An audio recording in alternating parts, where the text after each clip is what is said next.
खडकवासला, पानशेत, कासारसाई, वळिवळेसह घाटमाता परिसरात जवळपास सर्व धरणांमध्ये सरासरी 85%हून अधिक पाणीसाठा झालाय। यामुळे पावसाचा जोर तसंच धरणांमधील येणाऱ्या आवकनुसार विसर्ग वाढवला जातो। सकाळी 9 वाजल्यापासून खडकवासला धरणाच्या सांडव्यामधून मुठा नदीपात्रामध्ये सुरू असणारा विसर्ग वाढवण्यात आला। 22,880 क्युसेक करण्यात आला। हे पाणी पुढील काही तासात उजनीत जमा होण्यास सुरुवात होईल। आज सोमवार उजनी धरणाचे दुपारी 3 वाजेचे अपडेट आलेले आहेत।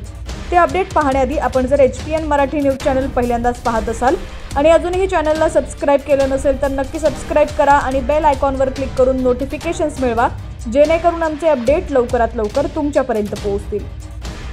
तर आज दुपारी 3 वाजता आलेल्या अपडेटनुसार उजनी धरणामध्ये येणाऱ्या आवकमध्ये वाढ झाल्याचं पाहायला मिळालं। सध्या उजनी धरणामध्ये 17,044 क्युसेकनं पाणी जमा होत आहे।